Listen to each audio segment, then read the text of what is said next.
এই বাংলাদেশ এক ভিন্ন দল। টি-20 দলটা এখন এক আতঙ্কের নাম। শ্রীলঙ্কাকে গত ম্যাচে নাকানি চুবানি খাইয়ে এই ম্যাচে তুলে নিল সহজ জয়। বল হাতে ঘাসের উইকেটে আগুন ঝরালেন শরীফুল। ব্যাট হাতে কি অসাধারণ এক শুরুই না এনে দিলেন সৌম্য লিটন। ওপেনিং জুটিতেই ষাটোর্ধ্ব রান, মিডলে শান্ত হৃদয় দুর্দান্ত। বিপাকে পড়া শ্রীলঙ্কা আজ শুধুই যেন বাংলাদেশের জয়ের সাক্ষী হতে আসলো। সিলেটে শ্রীলঙ্কাকে হারিয়ে বাংলাদেশের সিরিজ সমতা নিয়ে বিস্তারিত থাকছে প্রতিবেদনে। 166 রানের টার্গেট, পিচে সবুজ ঘাস আর দ্বিতীয় ইনিংসে ব্যাট করতে আসা বাংলাদেশ। প্রতিটি লাইনই কথা বলছিল বাংলাদেশের পক্ষে। জয় ছিনিয়ে আনতে পারলেই সিরিজে আসবে সমতা, আর হারলে দীর্ঘদিন পর সিরিজ হারবে টাইগাররা। তবে সেই শঙ্কা দূর করে দারুণ এক শুরু এনে দেন সৌম্য সরকার এবং লিটন কুমার দাস।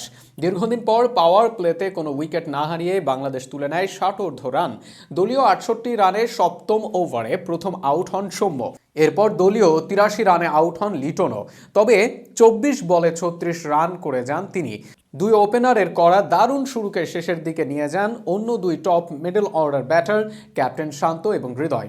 শুরুর দিকে বোঝাপড়া ঠিকঠাক না হলেও ধীরে ধীরে দারুণ মানিয়ে নেন। রানে ফেরা টাইগার ক্যাপ্টেন শান্তকে দারুণ সঙ্গ দেন ইনফর্ম তাওহিদ হৃদয়। এরপর শ্রীলঙ্কা কিছুটা ফাইট ব্যাক করলেও জয় ছিনিয়ে মাঠ ছাড়ে টাইগাররা।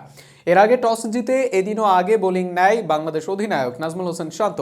অধিনায়কের সিদ্ধান্তকে ঠিক প্রমাণ করেন শরীফুল ইসলাম। প্রথম ওভারেই নেন মেডেন, দ্বিতীয় ওভারে ব্রেক থ্রু এনে দেন তাসকিন আহমেদ। স্কোরবোর্ডে 1 রান তুলতেই উইকেট হারায় লঙ্কানরা। নিজের বলে আভিষ্কা ফার্নান্ডোকে ফিরতি ক্যাচ বানিয়ে মাঠ ছাড়া করেন ডানহাতি পেসার। রানের খাতা খুলতে পারেননি লঙ্কান ওপেনার। দ্বিতীয় উইকেট জুটিতে কুশল মেন্ডিস ও কামিন্দু মেন্ডিস মিলে 66 রান তোলেন।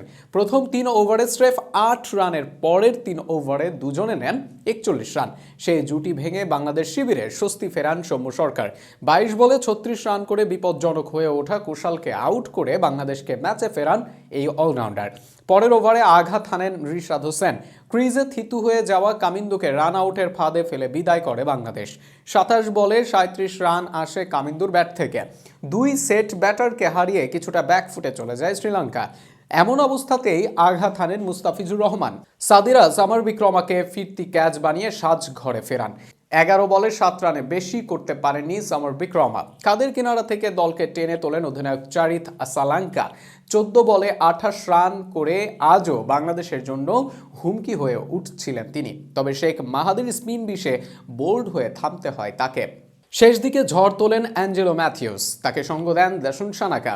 ম্যাথিউসের 21 বলে 32 রানের অপরাজিত ইনিংস এবং সানাকার 18 বলে 20 রানে ভর দিয়ে লঙ্কানরা পায় লড়াই করার পুঁজি। তবে তা যথেষ্ট ছিল না এক ম্যাচ আগে সিরিজ জেতার জন্য।